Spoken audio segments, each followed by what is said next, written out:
Conexão Brasil.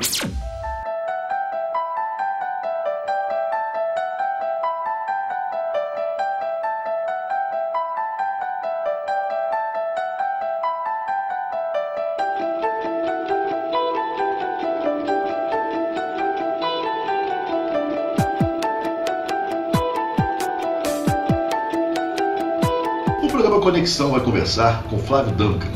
Ele é um jovem empreendedor social e há muitos anos ele tem se dedicado a uma atividade que é para lá de incomum.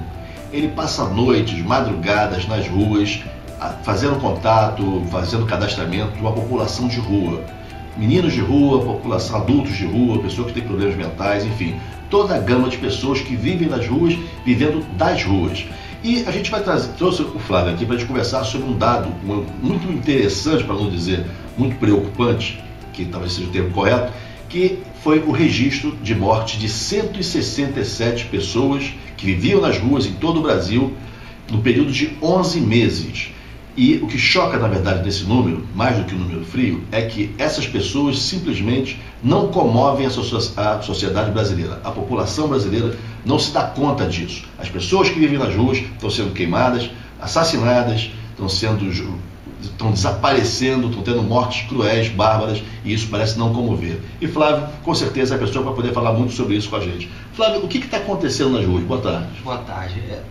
Fábio, na verdade, eu até falei isso outro dia numa entrevista que eu dei, que antigamente a gente pensava que o ser humano tinha a dádiva de poder se adaptar, né? A gente se adapta à condição natural, a gente se adapta à vida que a gente vem, que a gente vive, e a gente acabou utilizando essa capacidade de adaptação para achar que era normal a gente ver uma criança na rua usando crack, uma criança se prostituindo, pessoas colocando fogo nos mendigos, nas pessoas que estão em situação de rua, ou seja, a pessoa que está em extrema vulnerabilidade social, né? Sem perspectiva de sair dessa situação, ainda ficar à mercê, né, de ser agredida fisicamente, de sabe-se lá, enfim, o que vai acontecer com ela no próximo dia, né? Se vão colocar fogo, se vão jogar, porque fogo e agressão é o que a gente acaba ouvindo e vendo nos jornais, que na verdade é o ápice da história. Mas tem assim dezenas de outras situações complicadas que acabam acontecendo. Eu vivi situações em que eu vi pessoas nas ruas, os mendigos acabam não se expondo, sei lá, em quintas, sextas, sábados, porque são, enfim, os dias em que a gente tem um fluxo maior de pessoas andando na noite, né? E gente que joga caco de vidro, gente que bate, gente que bota fogo, gente que joga xixi, joga bebida, enfim. Tem uma infinidade de atrocidades aí que as pessoas acabam fazendo, esquecendo que essas pessoas são inclusive seres humanos. Agora, Flávio, o que acontece, o porquê dessas pessoas estarem nas ruas? É uma opção, um problema que vem de problema de uma desestruturação mental, ou você acha que são problemas sociais que levam a isso? O que está acontecendo, ou é tudo isso junto? Acho que é um pouco de cada coisa, né? A gente, no trabalho que eu fiz, eu entrevistei quase 500 pessoas que moravam aqui nas ruas, enfim. A gente tem desde a situação da pessoa que tem dificuldade de se ressocializar, porque ela vai ter que ter um itinerário, ela vai ter que acordar cedo, ela vai ter que fazer a cama dela, ela vai ter que estar ali reinserida numa rotina que ela não está mais acostumada. Então, assim, isso também tem a ver com a questão da dificuldade da ressocialização.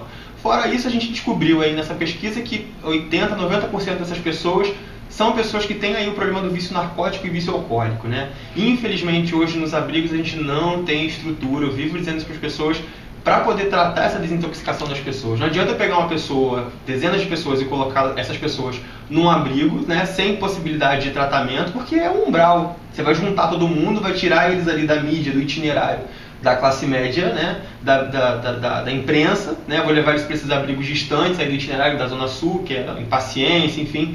E as pessoas vão achar que o problema está resolvido porque os olhos não veem e o coração não sente, né? Aquela velha história.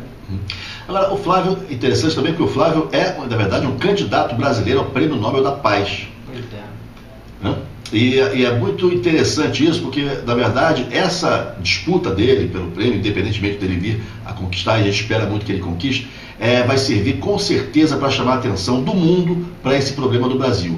Logicamente que pessoas na rua, quer dizer, os chamados homeless, essa turma, no Brasil, no mundo inteiro existem pessoas na rua, principalmente na Europa hoje, vivendo uma grande crise. Mas talvez a indiferença com que se trate no momento da perda, no momento do assassinato, do crime, talvez seja uma propriedade ruim, cruel do Brasil. E a gente não gostaria que isso acontecesse. E qual a tua expectativa, Flávio, com relação ao Prêmio Nobel? Na verdade, assim, os prêmios acabam acontecendo, né, mas isso não é meu foco, nunca foi, né? A gente acaba utilizando essas coisas, todo esse reconhecimento para fazer com que isso dê mais corpo aos projetos, mais voz. Eu acabo desempenhando essas ações desde os 18 anos de idade, né? Eu vou tentando fazer com que as pessoas acabem trazendo esses temas para serem discutidos, para que as pessoas se sintam capacitadas para poder apresentar essas soluções para os problemas que a gente vê no cotidiano. E a gente vai trabalhando em militância, fazendo com que a gente consiga chegar lá. Alguma hora a gente vai conseguir uma vitória que consiga pelo menos mudar. Algumas pessoas acham que é até um pouco utópico, mas eu acho que não é não. Agora, Flávio, qual seria a razão para uma pessoa de classe média como você, um rapaz bem apessoado, um cara bacana, se envolver com esse tema? É um tema árido, é um tema difícil. Por que você decidiu abraçar essa causa? As pessoas, às vezes, muita gente me pergunta isso, assim, além de ser uma questão de afinidade, de ideologia, de achar que eu preciso, de alguma forma, retribuir a cidade do Rio de Janeiro, que é um lugar que eu amo, o Brasil, as pessoas que convivem comigo, e tentar mudar a perspectiva de algumas coisas que eu acho que não valem a pena, assim, eu tentei, na verdade acabou acontecendo de uma maneira bem despretensiosa. Eu achei que eu tinha que descruzar os braços e deixar de depositar a expectativa da resolução dos problemas que eu via no poder governamental. E eu queria que outros Flávios Duncan fossem surgindo no meio do caminho. E alguns surgiram, né? Muitos. Bacana. Isso a gente tem 220 mil pessoas cadastradas só aqui no Rio de Janeiro. É uma corrente do bem mesmo. É um exército. É um exército. E a gente está crescendo. Vamos embora. Maravilha. Então a gente acabou de falar com o Flávio Duncan, um empreendedor social, uma pessoa que usa a sua vida em prol da vida daquele que está na rua, daquele que está sofrendo na rua e que muitas vezes a gente passa ao lado e não vê. A gente segue então com conexão.